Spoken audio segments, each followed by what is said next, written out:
Hello दोस्तों, स्वागत है आपका आपके अपने यूट्यूब चैनल पे।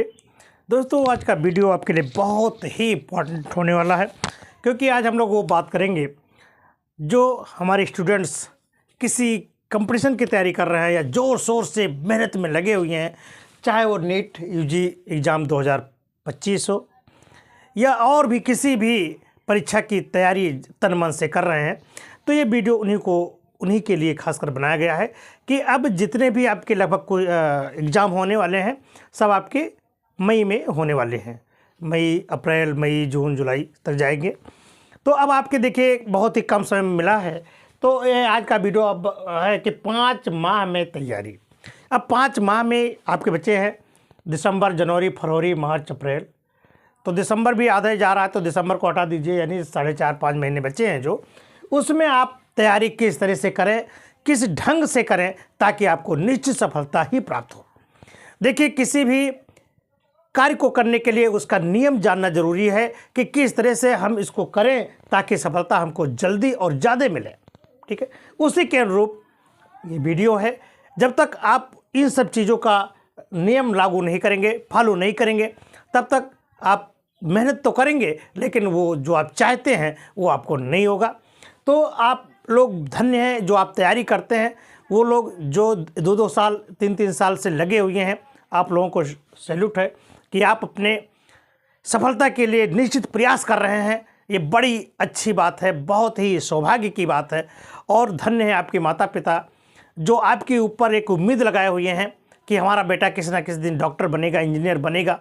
आप भी उसी को खड़ा करने के लिए, उसी पर आने के लिए आप अपनी इतनी ऊर्जा खर्च कर रहे हैं, मेहनत कर रहे हैं। तो अब मेहनत करना तो है, लेकिन अगर सही डायरेक्शन में आप कर ले जाएंगे, पक्का है सफलता मिलेगी। अगर आप मेहनत तो कर रहे हैं लेकिन डायरेक्शन सही नहीं होगा तो थोड़ा सा आपको निराश होना पड़ेगा। तो उसी के लिए आज ये वीडियो है, क्योंकि हमें क्या करना चाहिए अब ताकि सफलता हमको निश्चित है। तो पहला हम शुरू करते हैं। पहला है टाइम मैनेजमेंट का। जी हाँ, टाइम का जो अब 5 माह हम लोग कर रहे हैं, लेकिन एक सेकंड, एक मिनट लगातार घंटे घट रहे हैं। इसका मतलब है कि हमें टाइम को पकड़ना होगा, अर्थात समय के अनुसार चलना होगा। अब समय में क्या करेंगे, जैसे हमारे पास 3 सब्जेक्ट होती है हमारे नेटिव स्टूडेंट्स के लिए, फिजिक्स, केमिस्ट्री, जूलॉजी और बायोलॉजी, जूलॉजी और बॉटनी, यानी बॉटनी है। ये 4 सब्जेक्ट है। इन चारों सब्जेक्ट पर आपको कमांड लानी है। अब देखिए, हो सकता है आपकी फिजिक्स ज़्यादा सही हो, केमिस्ट्री ज़्यादा सही हो, इनमें से कुछ सब्जेक्ट 2 आपकी बहुत ज़्यादा हो, तो जैसे जूलॉजी, बॉटनी है, तो ये 2 सब्जेक्ट कुछ आसान हो सकती है, लेकिन फिजिक्स और केमिस्ट्री आपकी कठिन, टफ हो सकती है। तो आप समय ये दें कि अगर आप इसको 45 मिनट दे रहे हैं, 45 मिनट दे रहे हैं, तो इसको 1 घंटा या सवा घंटा दें, 2 घंटे दें। यानी फिजिक्स और केमिस्ट्री पर आपको ज़्यादा समय इनकी अपेक्षा ज़्यादा देना होगा। और एक चीज़ और ध्यान रखें, क्योंकि आपको निश्चित सफलता पाने के लिए कंटिन्यूसली पढ़ना जरूरी है, क्योंकि इसका एक टाइम टेबल होना चाहिए। 24 घंटे में इनका एक बार जरूर रिवीजन हो, 24 घंटे में इनका एक दिन आए। अगर कुछ बच्चे क्या करते हैं कि मान लीजिए फिजिक्स केमिस्ट्री पढ़ते रहते हैं और कहते हैं जूलॉजी बॉटनी में क्या है, हम इसको जब 1 माह बचेगा तो रिवीजन कर लेंगे। ये थोड़ा गलत है हमारे हिसाब से, क्योंकि आप इस तरह से टाइम का मैनेजमेंट करें, क्योंकि फिजिक्स केमिस्ट्री के साथ साथ आप चाहे इसको आधा ही समय क्यों न दें, लेकिन इसको जूलॉजी और बॉटनी को भी आपको निश्चित समय देना होगा और पर डे देना होगा। तो आप सबसे पहले टाइम मैनेजमेंट अपना सही कर लें। सिलेबस के अनुसार आपने सिलेबस जानी गए, अब सिलेबस में कुछ रखा नहीं है। सिलेबस आप जान गए कि कितना हमारे 2025 में आने वाला है। उसके अनुसार फिजिक्स, केमिस्ट्री और जूलॉजी, बॉटनी जितने भी आपके सब्जेक्ट हैं उसको समय में बांट दीजिए, एक टाइम टेबल बना लीजिए और उसी से बिल्कुल एक नई ऊर्जा के साथ में आप इसको पढ़ना शुरू कर दें। तो फिजिक्स, केमिस्ट्री, जूलॉजी, बॉटनी, ठीक है। अब देखिए क्या होता है कि जो भी चैप्टर आप पढ़ते हैं, नंबर 2 ये तो हो गया मैंने टाइम मैनेजमेंट का। दूसरा है चैप्टर वाइज रिवीजन। जो भी आप चैप्टर पढ़ते हैं ना, जितने भी चैप्टर पढ़ लिया है उसका रिवीजन करना बहुत ज़रूरी है।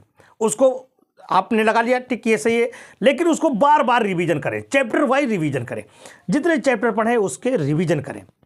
क्या क्वेश्चन आपको समझ में नहीं आता है, क्या आया क्या नहीं समझ में आया, ये आपको ध्यान में रखना है कि चैप्टर वाइज आपको रिवीजन करना होगा। फिजिक्स केमिस्ट्री में कुछ नियम ऐसे होते हैं जो एक ही मतलब सिद्धांत पर कई सवाल लग जाते हैं, तो उसको आपको बार बार जब रिवीजन करेंगे तो इधर का सवाल उधर का, इधर का उधर का, सिद्धांत के अनुसार, तो आपको ज़्यादा सुविधा हो जाएगी। इसलिए आपको चैप्टर वाइज रिवीजन करना बहुत ज़रूरी है।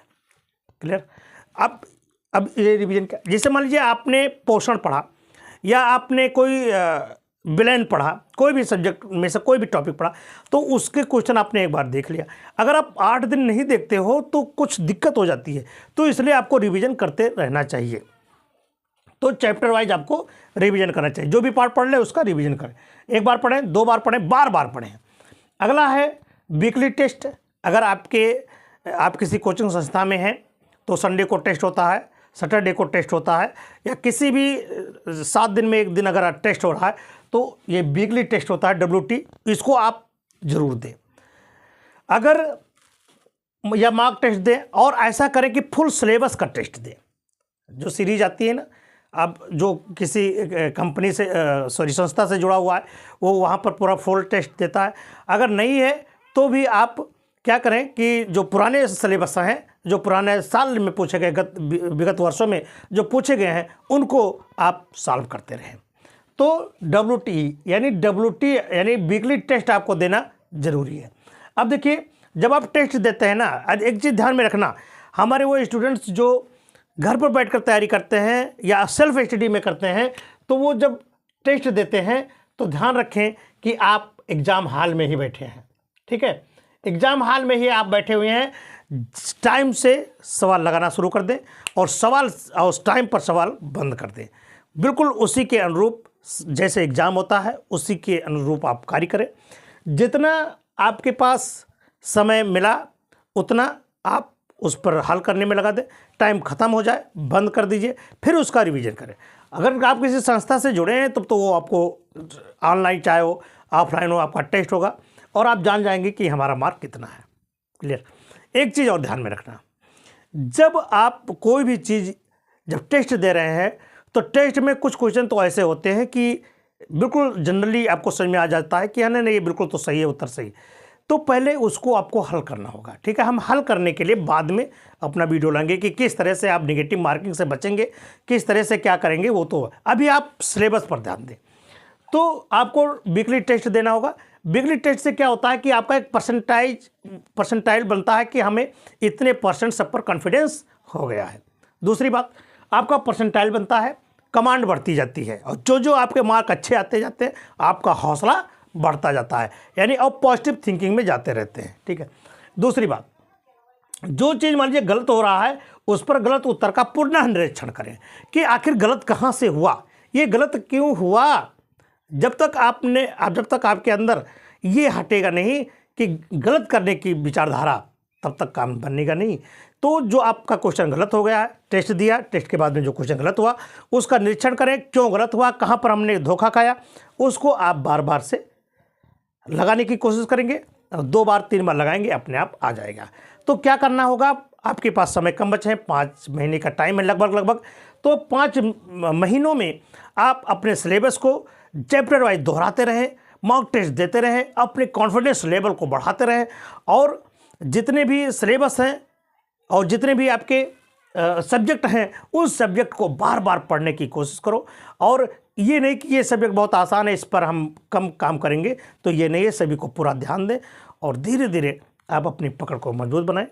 इसी वीडियो के साथ हम आपसे इजाज़त चाहेंगे, फिर मिलेंगे आपको अगले वीडियो में। हाँ, एक और बात है कि हमारे इस वीडियो के माध्यम, इस चैनल के माध्यम से आपको ऑब्जेक्टिव क्वेश्चन जितने भी ज़्यादा हो सकेंगे हम आपको देंगे।